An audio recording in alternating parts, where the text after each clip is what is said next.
مفتی صاحب مذاق کم کیا کریں, ڈارون پر زیادہ ٹائم ضائع نہ کیا کریں. یہ کون ہے بھائی؟ یہ کیسا مذاق کیا ہے؟ ایسا مذاق نہ کیا کریں اور اس طرح کے سوالات بھیج کے اپنا ٹائم ضائع نہ کیا کریں. ڈارون سے ہمیں کوئی ذاتی دشمنی نہیں ہے. مسئلہ سارا یہی ہے کہ جب لوگ اللہ پہ ایمان نہیں لاتے ہیں نا تو پھر آگے سارے مسائل کھڑے ہوتے ہیں. اور آپ کا ایمان ہوگا, لیکن ہمارے ہاں ایک بہت بڑا طبقہ, خاص طور پہ پڑھے لکھے لوگوں کا طبقہ, کیونکہ یونیورسٹیوں میں وہی پڑھایا جا رہا ہے, ہر جگہ اس کو اتنا پروموٹ کیا گیا ہے ڈارون کے نظریے کو کہ ڈاکٹر بھی اس سے متاثر ہیں, سائنسدان بھی اس سے متاثر ہیں, مذہبی لوگ بھی اس سے متاثر ہیں. جو داڑھیوں والے پگڑیوں والے وہ بھی کہتے ہیں. یہاں تک بات پہنچ گئی ہے. تو ابھی سے اس فتنے پہ کنٹرول نہیں کیا تو آگے جا کے یہ بہت بڑا فتنہ بن جائے گا. سمجھتے ہو, جب ایک دفعہ نظریات خراب ہو جائیں نا, ٹھیک کرنا بہت مشکل ہوتا ہے. اور دوسری بات یہ کہ ڈارون کے نظریے پہ جب رد ہوتا ہے نا تو صرف ڈارون کے نظریے پہ رد نہیں ہوتا, اللہ کی قدرت پر بھی بیان ہوتا ہے. تو آپ اس کو یوں دیکھا کرو, مفتی صاحب اللہ کی طاقت اور قدرت پہ بیان کر رہے ہیں, اسٹائل تھوڑا چینج ہے. بھائی اللہ کی قدرت پہ یہ بیان ہوتا ہے اللہ ایسا ہے, اللہ ایسا ہے, اللہ ایسا ہے, یہ بھی اسٹائل ہے. ہمارا اسٹائل یہ کہ یہ اگر اللہ نے نہیں کیا تو کس نے کیا ہے بھائی؟ ٹھیک ہے نا. تو اس میں اللہ کے کمالات خود بخود بیان ہو رہے ہوتے ہیں, تو ایک تیر سے دو شکار ہو رہے ہوتے ہیں. تو مفتی صاحب میں آپ کے بیان 7 سال سے سن رہا ہوں, مجھے آپ سے علم دین کثرت سے حاصل ہوا ہے. اگر آج میں توحید پر ہوں تو آپ کے بیانات کی وجہ سے ہوں. ایک دلی خواہش یہ ہے کہ آپ کے ساتھ ایک سیلفی لینی ہے. اتنی دیر میں تو سیلفی لے لیتے بھائی, اتنا لمبا پرچہ لکھا, موقع ملا تو لے لیے گا. جزاک اللہ. بہت دماغ کھوپڑی آؤٹ ہوئی ہوئی ہے. سٹا لگا رہا ہوں سٹا. مفتی صاحب میری رہائش ہے وہاں ہندوؤں کی یہ سوال پہلے سے پلان نہیں ہوتے, یہ ذہن میں رکھو. بعض لوگوں کے یہاں پہلے سے بتایا ہوتا ہے یہ والا لکھ کے لیا, اور پہلے سے کوئی فلٹر کرتے ہیں. ہمارے یہاں ڈائریکٹ سوال آ جاتا ہے. ہاں کوئی بہت ہی بیہودہ سوال ہوگا تو پھر میں یوں کر کے اس کو یوں کر دیتا ہوں, لیکن یہ سارے میرے جتنے انٹرویوز ہوتے ہیں نا وہ سارے لائیو ہوتے ہیں. شاید کوئی ایک آدھ ہو جس میں پہلے سے سوالات مجھے دیے گئے ہوں. سما ٹی وی پہ جو میرا انٹرویو تھا جو ملینز میں گیا تھا وہ لائیو تھا. لائیو سے مراد مجھے کوئی سوالات نہیں دیے گئے, پوچھتے رہے اور جواب دیتا رہا. ابھی جو حافظ احمد کو میں نے انٹرویو دیا کوئی پہلے سے سوالات نہیں تھے, بس برجستہ سوالات آتے رہ گئے جوابات. کیونکہ ایسا نہیں ہمارے یہاں کوئی پہلے سے پرچیاں متعین کر یہ والا پوچھنا یہ والا نہیں پوچھنا, اس طرح کا نہیں ہوتا. ہاں بعض دفعہ ایسے ہوتا ہے کہ میں کسی کے ذمے لگا دیتا ہوں یہ امپورٹنٹ سوال ہے یہ مجھ سے پوچھ لینا, کبھی کبھار ایسا ہوتا ہے. بلکہ یوں نہیں کہتا یہ مجھ سے پوچھ لینا, میں یہ کہتا ہوں کہ پرچی لکھ کے مجھے یاد دلا دینا. موتی صاحب نہیں جان رہے ہندوؤں کی اکثریت ہے, آپ ان کے سابقہ پڑوسی ہونے کی وجہ سے تعلقات رکھنا کھا پینا جائز ہے. بھائی تعلقات پڑوسیوں کے حقوق ہیں, اس میں ہندو غیر مسلم سب برابر ہیں. نبی صلی اللہ علیہ وسلم یہودیوں کے ہاں ہدیہ بھیجا کرتے تھے. آپ کی زوجہ حضرت صفیہ وہ ان کی وہ تو چونکہ یہودی خاندان سے تھیں تو وہ بھی رشتہ داری کی وجہ سے ان کے ساتھ صلہ رحمی کرتی تھی. مفتی صاحب حضرت صلی اللہ علیہ وسلم کی قوم سمود نے پیغمبر پہ کیا کیا اعتراضات کیے تھے؟ مختصر وضاحت. اس کی مختصر وضاحت نہیں ہو سکتی, لمبا بیان ہو جائے گا اس میں. آپ کہہ رہے ہو پاکستان کیسے بنا, مختصراً بتائیں. مختصر بتایا نہیں جا سکتا. اچھا بھائی مفتی صاحب مشرکین کی قرآن و حدیث کی روشنی میں سزا کیا ہے؟ یہی سزا ہے کہ آخرت میں جہنم ملے گی, دنیا میں کوئی سزا نہیں ہے. دنیا میں کوئی اسپیسیفک سزا, جیسے زنا پہ سزا ہے نا 100 کوڑے لگاؤ, تو مشرک پہ نہیں ہے, کیونکہ اللہ نے پورا آخرت میں اس کو نمٹانا ہے. زانی تو زنا کرے گا, چترول لگ کے معاف ہو جائیں گے, ٹھیک ہے نا, شرک معاف نہیں ہوتا. کیا مشرک ہمیشہ جہنم میں رہے گا؟ جی بالکل جہنم میں رہے گا. اس پہ قرآن سے آیت پیش کریں, ایک آیت نہیں پورا قرآن بھرا ہوا ہے. خالدین فیہا ابدا, ہمیشہ رہیں گے. احادیث بھی بہت زیادہ ہیں, قرآنی آیات بھی بہت زیادہ ہیں. ہم جوائنٹ فیملی میں رہتے ہیں. بھائی اس کی آواز تھوڑی تیز کر دو یار, اتنا بالکل ہی بھی آواز نہیں ہے اس کی, جان ہی نہیں. ہم جوائنٹ فیملی میں رہتے ہیں, میرے بھائی کی شادی کو 1 سال ہو گیا ہے, 1 سال میں ایک دفعہ بھی بھابھی سے بات نہیں کی, نہ ہی ان کی طرف دیکھا, اس پر مجھے کتنا ثواب ملے گا؟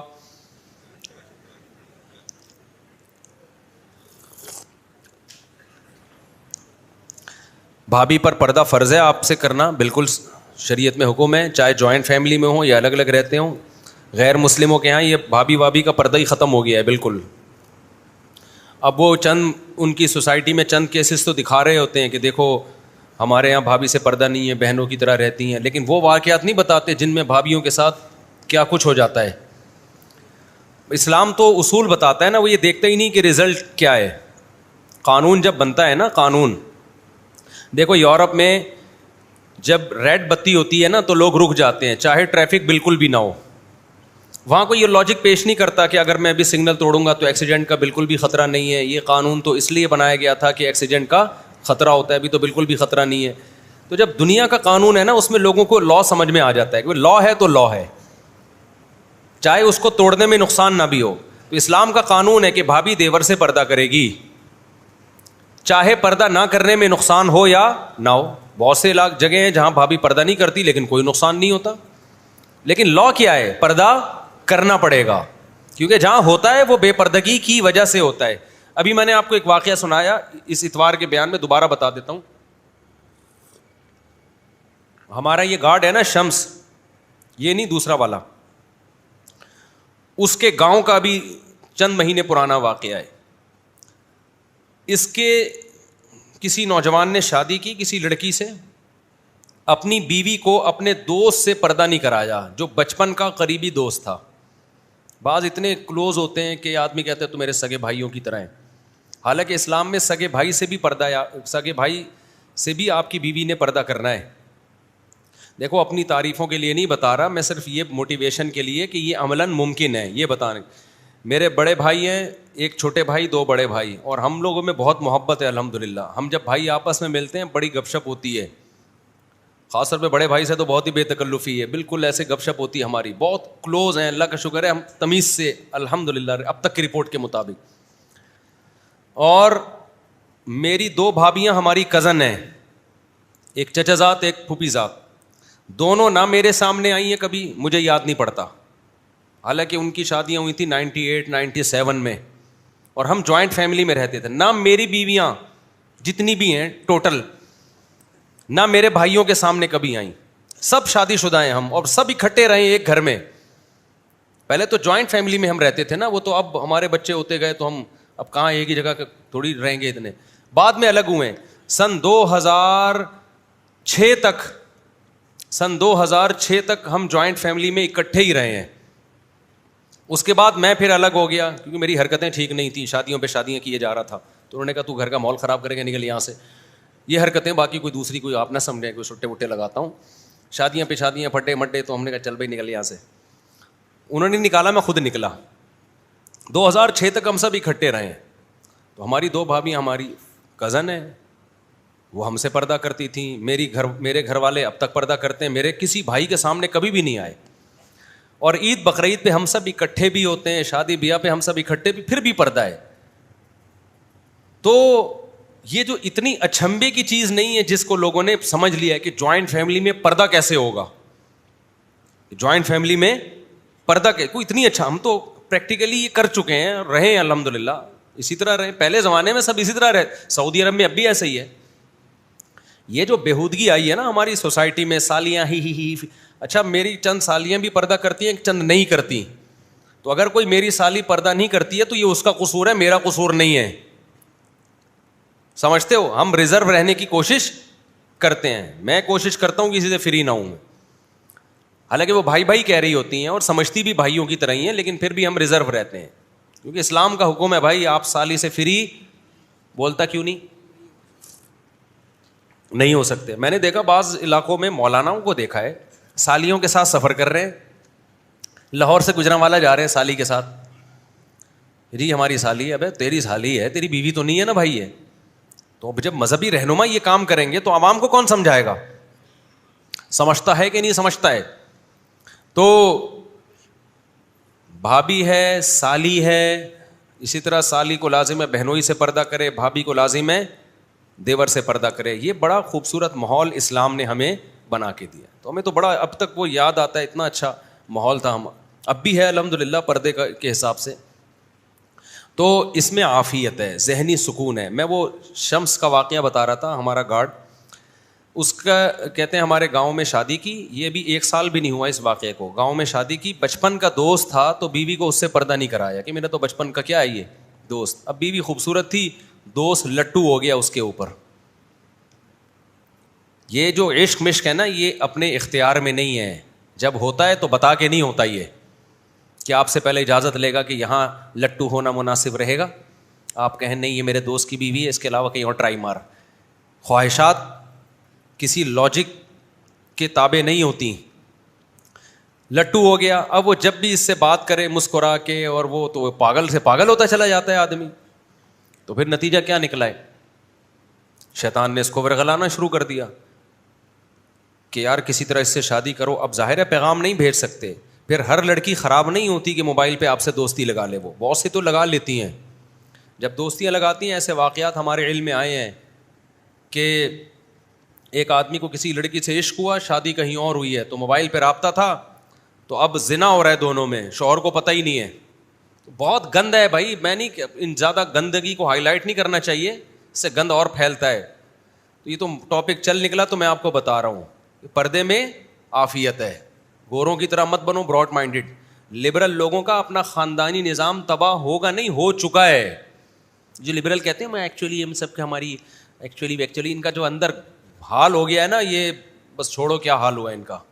اعتماد نہیں ہے ایک دوسرے پہ, نہ بیوی کو شوہر پہ, نہ شوہر کو بیوی پہ. جو 4 شادیاں کرتا ہے اس کی بیوی کو کم از کم یہ تو پتہ ہے نا کہ یہی ہیں, اور آج اس کی باری, آج اس کی باری, تو دماغ سکون میں آ جاتا ہے. جو بیوی ایک رکھتا ہے لڑکیوں سے دوستیاں بہت کرتا ہے, اس کی بیوی کو تو کبھی سکون ہی نہیں آتا کہ پتہ نہیں اب کس کے چکر میں پڑا ہوا ہے یہ, پتہ نہیں کس کے چکر میں, وہ تو سکون میں ہی نہیں آتی, کبھی ڈپریشن میں مر جاتی ہے تھوڑے دنوں میں, یا پھر خود بھی حرکتیں شروع کر دے گی وہ. یا تو چائے پی لو یا بیان کر لو, کیا کرو جلدی سے ختم کرو. ٹھنڈی چائے ہے یار, مزہ نہیں آتا جب تک چائے دو نا. چائے ایسی ہونی چاہیے 2 آدمی 3 آدمی پھینکو. ایک نے کہا کہ میرے ابا ایسی چائے پیتے ہیں, بالکل چولہے سے گرم گرم چائے کپ میں نکالی اور پی گئے. اس نے کہا ابے کچھ بھی گرم نہیں ہے, میرے ابا کیا کرتے ہیں, کیتلی سے کپ میں نکالیں گے تو تھوڑی دیر کچھ تو ٹھنڈی ہوگی نا, وہ ڈائریکٹ کیتلی سے منہ لگا کے پیتے ہیں. اب تیسرے کے پاس پھینکنے کے لیے بچا نہیں تھا کچھ. تیسرے نے کہا میرے ابا دودھ پتی پانی پی کے چولہے پہ بیٹھ جاتے ہیں, پکتی ہی ان کے پیٹ میں ہے. یہ جو کہاں رہ گئی چائے تھوڑی سی جو بچی ہے, پی لی, میں تو گرم کروا, چلو اللہ مغفر فرمائے. اچھا خیر, میں تو سوچ رہا تھا وہ تو گرم کروا لوں میں. اچھا خیر, تو بچپن کا دوست تھا, وہ بات کرتی بھائی بھائی ہیں, باتیں ہوتے ہوتے یہ ہو گیا پاگل, عاشق ہو گیا. اب نہ لڑکی ایسی کہ اس سے لائن مارے, یہ اس کو پتا تھا کہ یہ تو اپنے شوہر کو بتا دے گی, مار دیں گے, جان سے بھی مار دیتے ہیں وہاں تو لوگ. تو اس نے ایک ہیلا سوچا کہ دوست کو قتل کر دو کسی طریقے سے, جان سے مار دو, یہ بیوہ ہو جائے گی تو میں بیوہ کو پیغام بھیجوں گا, اور لوگ بھی کہیں گے یار دیکھو مفتی طارق مسعود صاحب کا بیان سن کے شادی کس سے کر رہا ہے, ایک بیوہ سے کر رہا ہے. لوگ بھی کہیں گے ماشاء اللہ ماشاء اللہ, اور مزے بھی ہو جائیں گے اور شادی بھی. اور شیطان پھر پٹیاں پڑھا دیتا ہے کہ دوست کو قتل کریں گے وہ شہید ہوگا, وہ جنت میں چلا جائے گا, اور ہم قتل کریں گے تو ایک شخص نے 100 انسانوں کو قتل کیا تھا, توبہ کی, اللہ نے توبہ قبول کر لی, تو میں بھی توبہ کروں گا, اللہ میری توبہ. یہ شیطان ساری پٹیاں پڑھا رہا ہوتا ہے. تبھی تو عبداللہ بن عباس کے پاس ایک شخص آیا اور کہنے لگا کہ کیا قاتل کی توبہ قبول ہو جاتی ہے؟ عبداللہ بن عباس سمجھ گئے کہ یہ جو ہے نا کسی کے قتل کا ارادہ کر رہا ہے, اور اس کا ارادہ ہے قتل کر کے میں کیا کروں گا, توبہ. تو عبداللہ بن عمر نے فرمایا نہیں ہوتی توبہ قبول. صحیح ہے نا, مسئلہ تو یہی ہے کہ ہوتی ہے مگر تیرے جیسے کم بختوں کی نہیں ہوتی, یعنی ان کو توبہ کی توفیق ہی نہیں ملتی ہے. تو اب کیا ہے, تو اس شخص نے کیا کیا, دریا پہ لے جا کے نا کہیں ٹہلنے کے لیے نکلے, تنہائی میں تیز دریا تھا, تو وہاں لے جا کے کنارے پہ اس کو دھکا دے کے وہ بیچارہ دریا میں گرا ہے, اب دریا کی موجوں کے حوالے وہ تو مر گیا, لاش کا بھی پتہ نہیں کہاں ہے. اب گھر والے تلاش کر رہے ہیں بندہ گیا کہاں, اس نے ثبوت نہیں چھوڑے, کوئی شک کرے میرے اوپر. پولیس انکوائری کے لیے آئی ہے, تفتیش ہو رہی ہے, بھائی کہاں گیا بندہ, تلاش کر لیا, مسجدوں میں اعلانات ہو گئے. پولیس نے پھر کہا کہ بھائی یہ اس کا قریبی کون ہے جی, یہ ہے, اس پہ تو کوئی شک ہی نہیں کر سکتا, یہ تو بچپن کا دوست ہے, یہ تو وہ, اور وہ خود جو قتل کرتا ہے نا بعض دفعہ سب سے زیادہ انکوائری وہ کر رہا ہوتا ہے, ایف آئی آر وہ کٹاتا ہے سب سے پہلے جا کے. وہ رو بھی جنازے میں, سب سے جنازہ تو نہیں ابھی تو پتہ ہی نہیں تھا, کہ رو بھی سب سے زیادہ رہا میرا بھائی کہاں گیا, ہائے ہائے ہائے ہائے ہائے میرا دوست کہاں گیا. آپ کو پتہ ہے پولیس کو آپ جتنا مرضی برا بھلا کہو نا, لیکن جب پولیس تفتیش پہ آتی ہے نا تو اچھے اچھوں کو نکال لیتی ہے. ابھی ہماری سر سید تھانے کی پولیس نے ڈاکوؤں سے مقابلہ کیا ہے, 4-5 ڈاکو پھڑکا دیے. مجھے اتنا اچھا لگا جب میرے پاس ویڈیوز آئیں نا, تو ہمارے علاقے کے ایس ایچ او صاحب کو میں نے آڈیو بھیجی, تاج نام ہے ان کا ایس ایچ او صاحب کا. میں نے کہا سر دل خوش ہو گیا, اور ہمارے لیے فخر کی بات ہے کہ ہمارے علاقے کی پولیس نے یہ کام کیا. 3 مقابلے میں اپنے علاقے کی پولیس کے دیکھ چکا ہوں اپنی آنکھوں سے, ایک تو 2 اپنی آنکھوں سے, اور ایک ڈائریکٹ اپنی آنکھوں سے 2 کی ویڈیو دیکھی ہیں, اور ایک ہمارے قریبی ریلیٹیو نے بھی دیکھا وہ بات. ایک یہاں ڈاکوؤں کا مقابلہ کیا یو پی پہ, پھڑکا دیے, اور باقاعدہ دو بدو جنگ ہوئی ہے. ایک تو یہاں میں نے اپنی آنکھوں سے دیکھا, اس کے میں نے ویڈیو بھی بنا کے ڈالی تھی, وہ پکڑے ڈاکو انہوں نے. تیسرا یہ جو ابھی واقعہ ہوا ہے, بڑے بڑے لمبے ترنگے 4-5 ڈاکو تھے, گھر میں گھسے, انکوائری ہوئی, پولیس کا مقابلہ ہوا, الحمدللہ سب کو پھڑکا دیا. تو جہاں پولیس کوئی غلط کام کرے تو اس کی حوصلہ شکنی کرنی چاہیے, وہاں اچھے کام پہ حوصلہ افزائی بھی بنتی ہے کہ نہیں بنتی. اب میں نے کسی کو بتایا ہماری پولیس نے یہ کام کیا, ابے ڈرامہ ہے, ابے تمہارے سوچ ہی کیا ہے, اس قوم کے ساتھ اچھا کرنے سے پہلے 100 دفعہ سوچ لو. یہ اچھے کو بھی اچھا کہنے کے لیے ایگری, اتنی نیگیٹو سوچ. اور پولیس والوں جو رشوت لیتے ہیں, غلط کرتے ہیں, حرام ہے, لیکن ان کی آمدنیں دیکھو ذرا جا کے. پٹرول جو بائک کا پٹرول ہے نا, اس کے پیسے گورنمنٹ سے نکلوانے کے لیے پاپڑ بیلنے پڑتے ہیں. تو بہت سسٹم ہمارا بہت گندا ہے. میں پھر بھی یہ نہیں کہہ رہا پولیس کے لیے رشوت لینا حرام ہے, جو حرام ہے وہ حرام ہی ہے, جائز نہیں ہے. کہیں ایسا نہ ہو کہ ہماری تنخواہیں کم ہے تو مفتی صاحب نے کہا ہمارا گزارا اس کے بغیر نہیں, تو حرام حرام ہی رہے گا, تو حلال نہیں ہو جائے گا. اچھا بھائی, تو وہ کیا کیا ہے کہ اس نے دھکا دے کے اس کو دریا میں گرا کے مار دیا. اب مار دیا تو بندہ گیا, اب تلاش ہو رہا ہے, تو پولیس انکوائری کے لیے آئی ہے. پولیس نے پھر نکالا, اس کو پکڑا, اس کے دوست کو, اور جو اس کو ٹارچر کیا یا کسی بھی طریقے سے, پھر اس نے اگلا کہ میں ایسے جا رہا تھا, میں نے ایسے دھکا دیا. پھر پوری انکوائری ہوئی تو یہ بات سامنے آئی ہے. اب اس کی لاش پتہ نہیں ملی ہے نہیں ملی, کہاں گئی, تو شاید کہیں جا کے مل گئی ہو, اب جنازہ ہو گیا, باہر اللہ اس کی مغفرت کرے. تو یہ ہے بے پردگی کا وبال.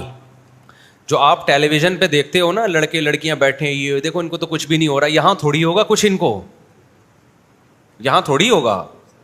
سب سے زیادہ میرے بھائی اسلام فوکس کرتا ہے اپنے فیملی سسٹم کو بچاؤ, وہ پردے کے بغیر بچنا ممکن نہیں ہے.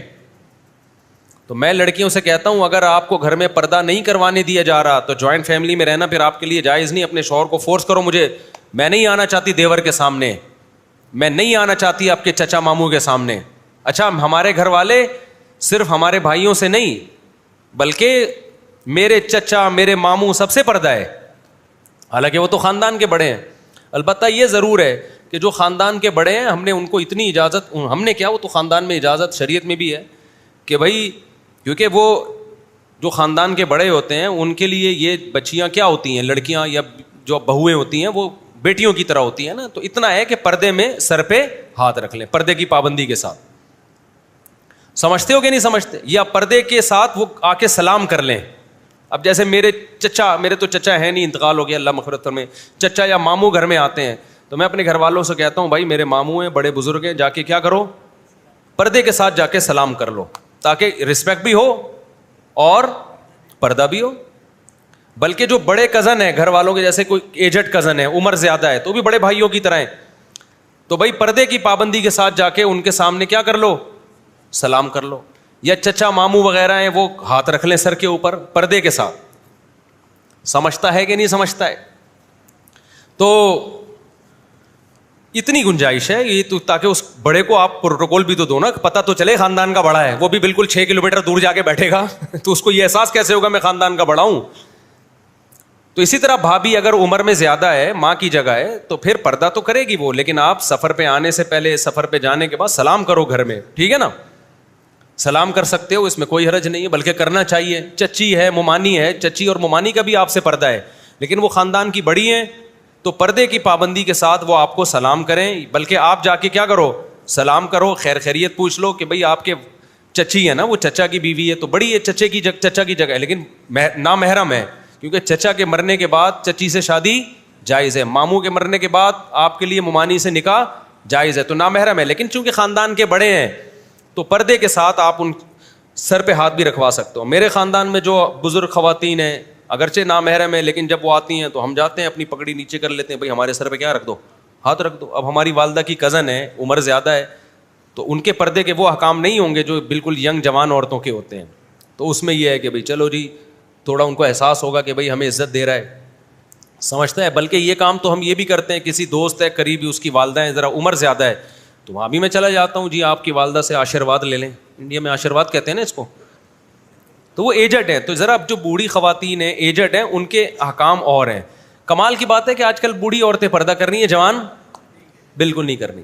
تو آخری درجہ یہ ہے کہ اگر کوئی بہت ہی لبرل عورت جو دین پہ آنا چاہتی ہے تو آخری درجہ ہم یہ کہتے ہیں کہ اسکارف تو لے لینا کم از کم. چلو چہرے کا پردہ نہیں کرتی لیکن اسکارف تو لے لینا.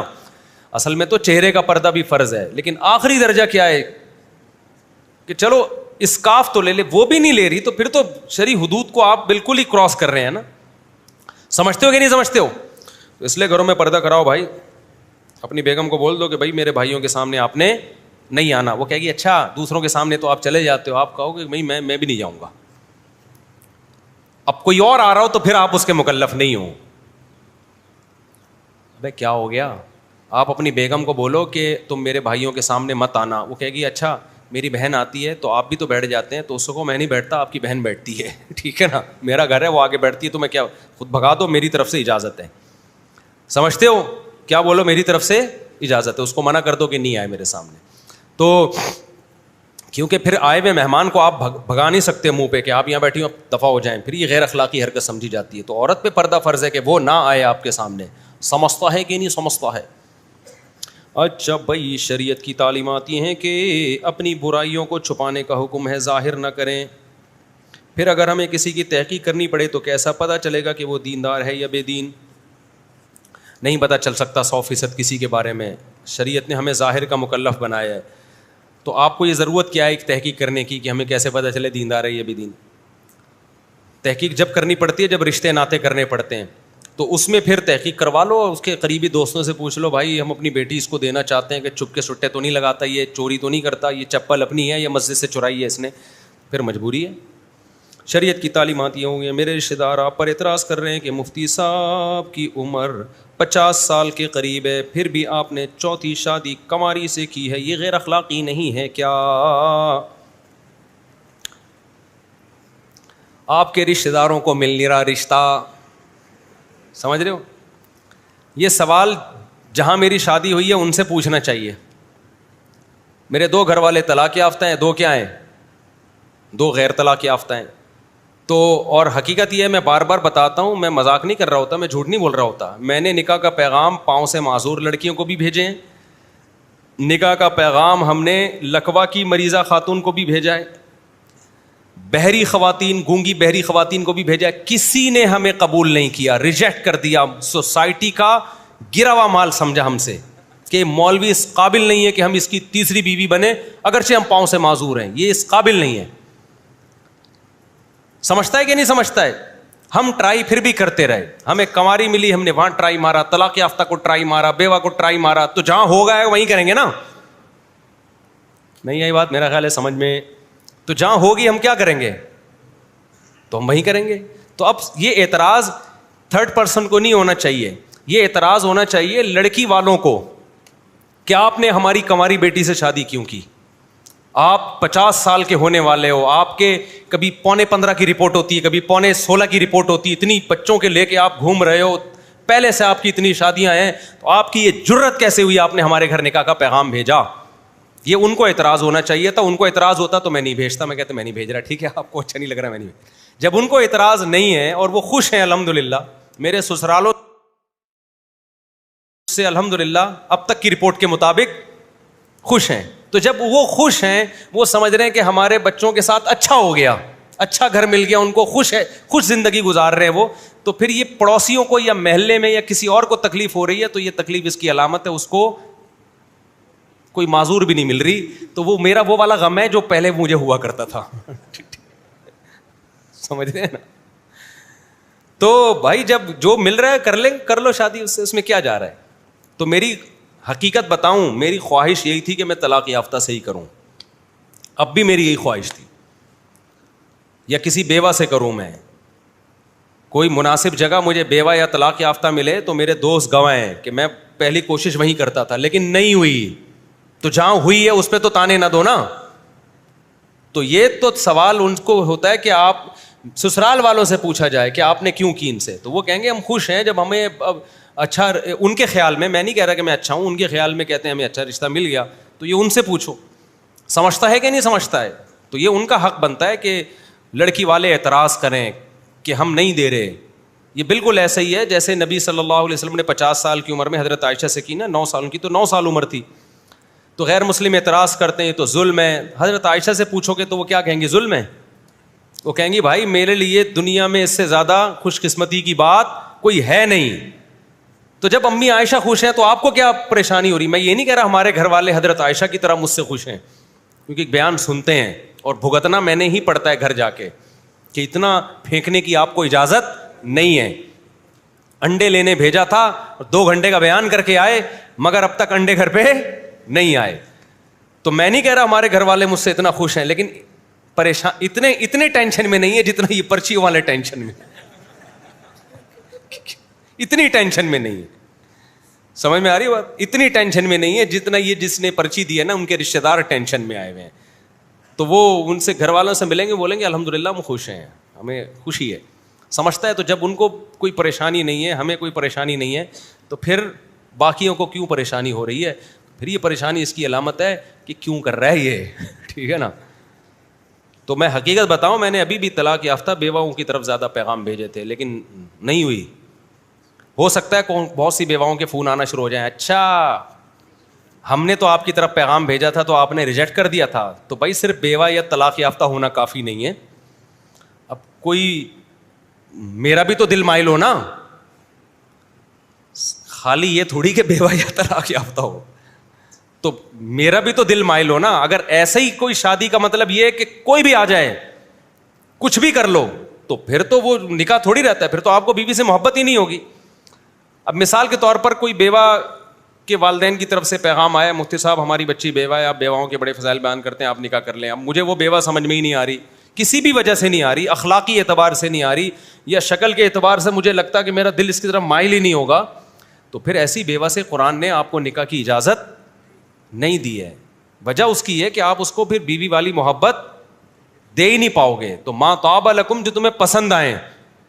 تو ہم نے کوشش کی ہے کہ بیوہ طلاق یافتہ, نخرے آج کل اتنے ہیں کہ نہیں کرنی بھائی, اتنے نخرے ہیں تو نہیں کر رہے. تو میں آپ کے سمجھتا ہوں میں دھر دھر شادیاں ہوئی ہیں میری, ایسے تھوڑی شادیاں ہو گئی ہیں. جب میں کیا قصے سنائیں یار, اس کے پیچھے لمبی کہانیاں ہیں, سچی کہانیاں ہیں. وہ کتنی اسٹرگل, کتنی محنت, کتنا کوشش, کتنی ڈپریشن, کتنی اسٹریس, دھمکیاں اور کیا کچھ کے بعد جا کے یہ تو اب ہم مشہور ہو گئے میرے بھائی, سب کو پتہ چل گیا مفتی صاحب کرتے ہیں شادیاں, تو اب رشتے آنا شروع ہوئے تھے. اچھا میرے بھائی, تو آپ ویسے میں آپ کو بتا دوں, اللہ کا شکر ہے, میں نہیں کہہ رہا میں بہت نیک ہوں یا میرا گھر والوں کے ساتھ سلوک بہت اچھا ہے, یہ میرے گھر والے بہت خوش ہیں, میں یہ دعوے نہیں کرتا, لیکن یہ بتا دوں کہ اتنے ناراض بھی نہیں ہیں جتنے آپ لوگ سمجھتے ہو. بہت سے لوگ سمجھتے ہیں پتہ نہیں کیا حال کیا ہوا ہوگا, اور لوگ کہتے ہیں یہ ممبر پہ تو بڑا خوش اخلاق نظر آتا ہے, پتہ نہیں گھر میں کیسا ہوگا. بعض لوگ ممبر پہ ہوتے ہیں, گھر میں نہیں ہوتے.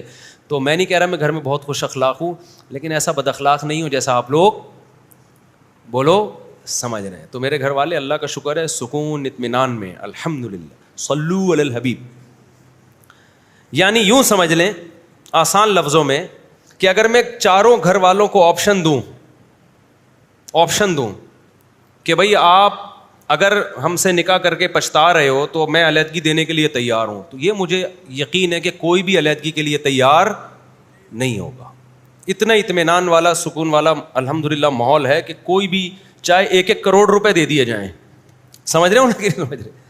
تو میں یہ کہہ رہا ہوں کہ جب گھر والوں کو تکلیف نہیں ہے, وہ خوش ہیں, چاہے کنوارے ہوں, طلاق یافتہ ہوں, بیوہ ہو, جو بھی ہو, تو یہ ہر تھوڑے دن کے بعد یہ میں اتنی لمبا جواب اس لیے دے رہا ہوں, کمنٹس میں بھی لکھا ہوا ہوتا ہے, لوگوں نے کمنٹس میں بھی لکھا ہوا ہوتا ہے. تو اپنے پرسنل معاملے میں رہا کرو, دوسروں کے پرسنل معاملات میں ٹانگ مت اڑاؤ. یہ نہ دیکھو میں نے شادیاں کی ہیں نہیں کی ہیں, کس سے کی, کتنی کی. یہ دیکھو جو میں فلسفہ آپ کے سامنے 4 شادیوں کا پیش کر رہا ہوں وہ صحیح ہے یا غلط ہے.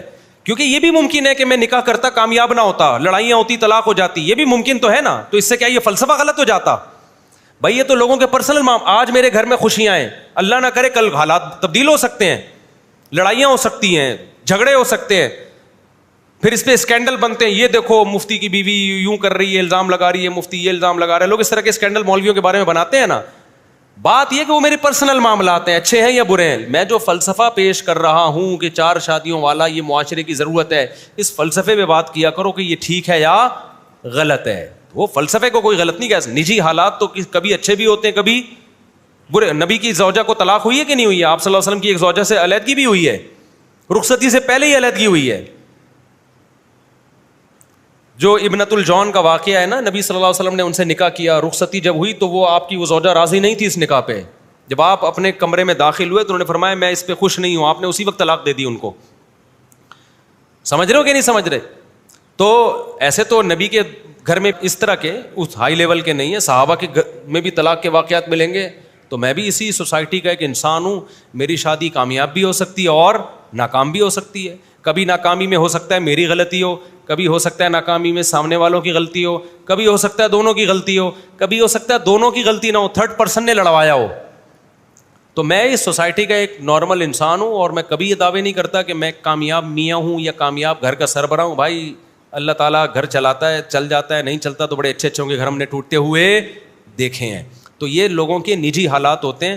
اب کیا ہے, مشہور لوگ شادی نہیں کرتے, جو سیلیبریٹیز ہوتی ہیں نا, فنکار اداکار, کیونکہ ایسے واقعات آئے کہ شادی کے بعد جب طلاقیں ہوتی ہیں نا, بدنام بہت ہوتے ہیں.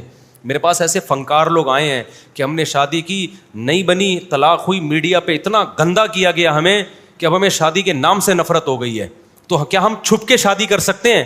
میں ان سے کہتا ہوں نہیں, اوپنلی شادی کرو, کامیاب ہو ٹھیک ہے, نہیں ہو تو ببانگے دوہل بولو بھائی ہماری نہیں بن رہی تھی, ہم نے کیا کر لی ہے, علیحدگی. تو اس میں کوئی بدنامی کی بات نہیں ہے. جو زنا کر رہا ہے وہ بدنام نہیں ہو رہا, جو نکاح کر رہا ہے وہ کیا ہو رہا ہے, ساری ٹینشنیں اس کے لیے. تو نکاح کو, شادی کو بھی آسان کرو, اور اگر میاں بیوی نہیں بن رہی ہے تو علیحدگی کو بھی کیا کرو, آسان کرو. اس پہ الزام لگانے کی ضرورت ہی نہیں ہے. ہوتا پتہ ہے کیا ہے, جو مشہور فنکار اداکار ہیں, یہ جو بھی مشہور سیلیبریٹیز ہیں, ان کے ہاں جب میاں بیوی کا رشتہ ٹوٹتا ہے نا, تو پھر فوراً ایک دوسرے پہ الزامات کا ایک طویل سلسلہ شروع ہو جاتا ہے. ان کو ٹیلی ویژن میں بلایا جائے گا, جی آپ کی وائف سے علیحدگی کیوں ہوئی؟ وہ کہے گا 1 نمبر کی یوں تھی, 1 نمبر کی ایسی تھی. پھر وہ اس سے انٹرویو لیا جاتا ہے, وہ کہتا ہے یہ 2 نمبر تھا, اس کے لڑکیوں سے چکر تھے, اس کے یہ تھا. یہ سب بکواس ہے, غلط ہے. ان سے بلاؤ بھائی آپ کی علیحدگی کیوں ہوئی, آپ بولو میرا پرسنل معاملہ ہے, کیوں ہوئی یہ میں جانوں اور میری ایکس وائف جانے, بس. اس سے زیادہ مجھ سے فری ہونے کی ضرورت نہیں ہے. ایکس وائف سے جا کے پوچھا جی آپ کے میاں نے آپ کو کیوں چھوڑا, یا آپ نے کیوں ان سے خلا لیا, بھائی یہ میں جانوں, میرے ایکس ہسبینڈ جانے, یہ ہمارا پرسنل معاملہ ہے. لیکن اینکر سوال پوچھتے ہیں, اس وقت تو آپ ٹی وی میں بڑے ہنس کے باتیں کر رہے تھے, اور آپ کے انٹرویو اور بڑی شادی, بھائی ٹھیک ہے اس وقت تھے, لیکن بعد میں کچھ حالات ہمیں ایسا لگا کہ ہم ساتھ نہیں رہ سکتے, بریک اپ ہو گیا ہمارا. تو یہ اللہ تعالیٰ یہی چاہتے ہیں, ٹھیک ہے نا. میں اکثر ایک بزرگ کا واقعہ بتاتا ہوں. ایک بزرگ سے کسی نے پوچھا کہ آپ کی بیوی کیسی ہے, بہت ستاتی تھی ان کی بیوی ان کو. انہوں نے کہا بہت اچھی ہے. کچھ وقت کے بعد انہوں نے بیوی کو طلاق دے دی. لوگوں نے پوچھا حضرت اتنی اچھی ہے تو چھوڑا کیوں, اتنی اچھی ہے تو نہیں. انہوں نے کہا کہ آپ کی بیوی طلاق کیوں دی ہے, کیا خرابی ہے؟ کہہ رہے نہیں اس میں کوئی خرابی نہیں ہے. کہا پھر چھوڑا کیوں ہے؟ انہوں نے کہا بس نہیں بن رہی تھی ہماری. انہوں نے کہا آپ پہلے تو کہہ رہے تھے بہت اچھی ہے, اب طلاق کے بعد بھی کہہ رہے ہو بہت اچھی ہے, تو اتنی اچھی ہے تو پھر بنی کیوں نہیں؟ تو ان بزرگ نے کہا دیکھو پہلے وہ میری بیوی تھی, میں اس کی برائیاں کرتا تو ذلت کس کی ہونی تھی, اپنی نا. لوگ کہتے ہیں ابے فلانے کی بیوی, اپنی بیوی کی برائیاں کوئی دنیا کے سامنے کرتا ہے؟ تو بہت پرلے درجے کا کوئی بغیرت آدمی ہوگا جو اپنے گھر کی باتیں لوگوں سے شیئر کرے. بھائی جیسی ہے آپ کی امانت ہے, آپ کی حرمت ہے, آپ کی عزت ہے, گھر میں رکھو اس کو, دنیا کے سامنے کیوں ذلیل کر رہے ہو؟ تو انہوں نے کہا پہلے تو میں اس لیے برائی نہیں کرتا تھا کہ میری بیوی تھی, اپنی بیوی کی دنیا کے سامنے برائیاں کرنا پرلے درجے کی صرف بغیرتی نہیں بلکہ بول لو یہ تو میں سکھا رہا ہوں, میں پرلے درجے کی بغیرتی. کہا پھر چھوڑا کیوں؟ کہا میں اب اگر برائیاں کروں گا تو وہ اجنبی عورت ہے, اجنبی عورت جو وہ جیسی مرضی ہو, مجھے کیا لینا دینا بھائی اس سے. ابے کیا ہو گیا؟ تو آپ بھی یہی کہا کرو, میاں بیوی میں علیحدگی ہو جائے نا, کوئی پوچھے تو نے کیوں چھوڑا, تو میں جانوں میری بیوی جانے تیرے کو تکلیف کیا ہو رہی ہے, ٹھیک ہے. عورت سے جا کے پوچھو تمہارے شوہر نے کیوں چھوڑا, بولو بھائی ہماری بن نہیں رہی تھی تو ہم نے کیا کیا, علیحدگی اختیار کر. بس اتنا کافی ہے, اس سے زیادہ آگے جاؤ گے تو شرعی حدود کو کراس کر رہا. تو جو مشہور لوگ ہوتے ہیں چاہے میں ہوں یا کوئی اور ہو, ان میں بھی شادیاں کامیاب بھی ہوتی ہیں اور ناکام بھی ہوتی ہیں. جب کامیاب ہوں گی تو لوگ کہتے ہیں واہ واہ, ناکام ہوتی ہیں لوگ کہتے ہیں لو لو لو لو, دوسروں کو تو شادیوں کی ترغیب دیتے ہیں, اپنا گھر بسا نہیں پا رہے. نہیں بھائی, اگر کسی کا اپنا گھر نہیں بس رہا تو بھی شادیوں کی ترغیب پھر بھی شریعت میں رہے گی. سمجھتے ہو کہ نہیں سمجھتے؟ چاہے اپنا گھر بسا پا رہا ہو یا بسا نہ پا رہا ہو, اسلام میں نکاح پھر بھی ترغیب یافتہ ہی رہے گا, وہ پھر بھی لوگوں کو موٹیویٹ کیا ہے, یہ نہیں بس رہا دوبارہ کرو. ہاں فرق یہ ہے کہ بعض لوگوں کا گھر ٹوٹتا ہے تو مایوس ہو کے بیٹھتے ہیں اب تو شادی کرنی نہیں ہے. بعض لوگوں کا گھر 100 دفعہ بھی ٹوٹے, وہ 100 دفعہ کیا کرتے ہیں, پھر دوبارہ گھر بنانے کی کوشش کرتے ہیں. کیونکہ آپ دیکھو یہ تو نیچر ہے نا انسان کی, بیوی کے بغیر نہیں رہ سکتا. تو میں تو بڑے فخر سے کہتا ہوں الحمدللہ بھائی ہم تو کمزور لوگ ہیں, ہم بیگم کے بغیر نہیں رہ سکتے. اللہ نہ کرے ہمارا گھر, اللہ نہ کرے, اللہ نہ کرے, اللہ نہ کرے 100 دفعہ ٹوٹنے کا الحمدللہ کوئی چانس بھی نہیں ہے, پھر بھی ٹوٹ گیا تو پھر دوبارہ جوڑیں گے. کیا ہے یار, ہم تو نہیں رہ سکتے بھائی, سیدھی سی بات ہے. آپ لوگ رہ سکتے ہو گے. اب میرے گھر والے سن لیں گے, بولیں گے اچھا ان چاروں میں سے ایک شارٹ ہوئی تو دوبارہ, تو اس کا جواب یہ کیوں شارٹ ہوگی؟ اللہ نہ کرے, میری عمر سب سے زیادہ ہے, شارٹ ہونے کا چانس میرا زیادہ ہے, ٹھیک ہے نا. میرے گھر والے پوچھتے ہیں یعنی اب اس کا مطلب اگر ایک کا انتقال ہو گیا تو میں نہیں چاہتا کسی کا انتقال ہو, واقعی دل سے نہیں چاہتا میں. تو میں یہی جواب دیتا ہوں کہ میرا پہلے انتقال کا چانس کیا ہے. ویسے بھی جس کی 4 ہو جائیں نا تو بس اب انتقال سمجھو قریبی ہے, ٹھیک ہے. اب کیا ہے, اب جتنے بھی انتقال کے اسباب تھے سارے جمع ہو گئے ہیں, اب تو انتقال ہی رہ گیا. کیا خیال ہے بھائی, جس کی 4 ہو گئی اب کچھ رہ گیا, صرف انتقال رہ گیا اس کے لیے. اچھا بھائی, مفتی صاحب حضرت عیسیٰ کو کتنے عمر میں نبوت ملی؟ بچپن سے. حضرت عیسیٰ علیہ السلام پیدائشی پیغمبر تھے. اچھا بھائی, پنج پیری فرقے کے بارے میں بتایا. پنج پیری کوئی فرقہ نہیں ہے بھائی, پہلے اتنے سارے فرقے مارکیٹ میں ہیں. پنج پیری حضرات میں بہت ساری قسمیں پائی جاتی ہیں, معتدل بھی ہیں متشدد بھی ہیں. جو معتدل ہیں وہ بالکل ٹھیک ہیں, جو متشدد ہیں تو چاہے وہ یہاں ہو یا وہاں ہو, تو وہ غیر پنج پیری متشدد بھی غلط ہے, پنج پیری متشدد بھی غلط, اور معتدل میں غیر پنج پیری بھی ٹھیک ہے اور پنج پیری بھی کیا ہے, ٹھیک ہے. کے پی کے میں علماء پنج پیر سے ملا ہوں تو مجھے تو نہیں لگا کہ ان کے اور ہمارے عقائد میں, علماء دیوبند کے عقائد میں کوئی فرق ہو. تو پتہ نہیں کس بات کا ان کو الزام ہے, حالانکہ وہ پنج پیری کہتے ہیں اپنے آپ کو. تو اس میں بہت سارے ہیں, تو ان چکروں میں نہ پڑھیں تو زیادہ بہتر ہے. تمام علماء کا احترام کریں اور تمام دوائیں بچوں کی پہنچ سے دور رکھیں. کچھ مسئلے مولویوں کے لیے رکھیں لڑنے کے لیے, سمجھ رہے ہو, کچھ مسئلے مولویوں کو آپس میں لڑنے کے لیے رہنے دیں. عوام اس میں پھڈے کا حصہ, آپ پنج پیری عالم ہو یا غیر پنج پیری, دونوں کا احترام کریں. مسائل دونوں سے پوچھیں. طلاق کے مسائل دونوں کے ایک جیسے ہیں, وراثت کے مسائل دونوں کے ایک جیسے ہیں, نماز کا طریقہ دونوں کا ایک جیسا ہے, سجدہ صاحب کے مسائل دونوں کے ایک جیسے ہیں, توحید اور شرک کی جو بنیادی ڈیفینیشن ہے دونوں کی ایک جیسی ہے. تو سب کچھ ایک جیسا ہے. چند مسائل میں جا کے مردے سنتے ہیں کہ نہیں سنتے, تو آپ نے کون سا رپورٹ پیش کرنی ہے مردوں کے سامنے بیٹھ کے؟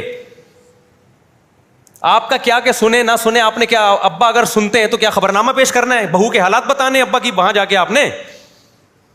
ابے کیا ہو گیا, تو کیا کرنا ہے ان مسائل میں پڑھ کے؟ بھائی سنے نہ سنے, ہم نے تو قبرستان جا کے صرف سلام پیش کرنا ہے, السلام علیکم یا اہل القبور, پیچھے سے جواب آ سکتا ہے وعلیکم السلام بھائی عبد الغفور. صحیح ہو سکتا ہے کوئی بچہ چھپا ہوا بیٹھا ہو شرارت کرے, وعلیکم السلام بھائی عبد الغفور, پھر آپ مر جاؤ گے, پھر پتہ چلے گا کہ سن رہے ہو کہ نہیں سن رہے. تو اس لیے پنجپیری علماء و غیر پنجپیری عوام ان چکروں میں خدا کا واسطہ نہ پڑے.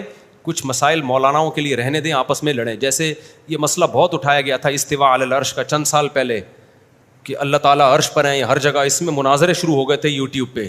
مجھ سے لوگ پوچھتے تھے, میں کہتا تھا بھائی یہ مولویوں کا مسئلہ ہے, یہ عوام کا مسئلہ نہیں. اس میں مولویوں کو آپس میں یا علماء کو بحث کرنے دو. بعض علماء سنجیدہ بھی ہیں, وہ بھی بحث کر رہے ہیں اور صحیح علماء ہیں, تو کرنے دو ان کو. ان سے اللہ پوچھے گا آپ اتنی پیچیدگی میں کیوں نہیں گئے. لیکن آپ کو اس ٹیکنیکل ایشو میں جانے کی بالکل بھی ضرورت نہیں. آپ سے سوال نہیں ہوگا آپ اشعری ہیں, ماتوریدیہ ہیں, اشعریہ ہیں, ماتوریدیہ ہیں یا سلفی عقیدہ ہیں. آپ بولو میں کیا ہوں, میں سادہ مسلمان ہوں, تو وہ لوگ آپ کو چھیڑیں گے, بولیں گے اللہ عرش پر ہے یا کہیں کہاں ہے. تو آپ بولو بھائی نبی صلی اللہ علیہ وسلم سے نے ایک باندی سے پوچھا تھا اللہ کہاں ہے, اس نے انگلی آسمان کی طرف اٹھائی, اس نے بولا فی السما, فی بمانا اعلیٰ ہے, آسمانوں میں ہے. تو مجھ سے کوئی پوچھے گا میں کیا بولوں گا, آسمانوں میں. تو پھر آپ سے پوچھیں گے اس کا مطلب کیا ہے, تو آپ بولو نبی نے اس باندی سے نہیں پوچھا کہ اس کا مطلب کیا ہے. تو آپ بھی مجھ سے نہ پوچھیں اس کا مطلب کیا ہے. نہ اس باندی کو مطلب پتہ تھا, نہ مجھے مطلب پتہ ہے. کیا خیال ہے, بس ہم سے کوئی پوچھے گا اللہ میاں کہاں, ہم بولیں گے بھائی کہاں ہیں, اوپر ہیں, بس اس حدیث کی روشنی میں. اتنا ہمارے لیے آخرت میں چترول لگنے سے بچنے کے لیے اتنا کہہ دینا کیا ہے کافی. آگے ڈیپ میں جائیں گے کہ جہت لازم آ رہی ہے, مکان لازم آ رہا ہے, بولیں بھائی نبی نے باندی سے پوچھا ہی نہیں کہ اس کا مطلب کیا ہے, تو آپ مجھ سے کیوں پوچھ رہے ہو مولوی صاحب, آپ قرآن و سنت کی مخالفت کر رہے ہو, مت پوچھو مجھ سے.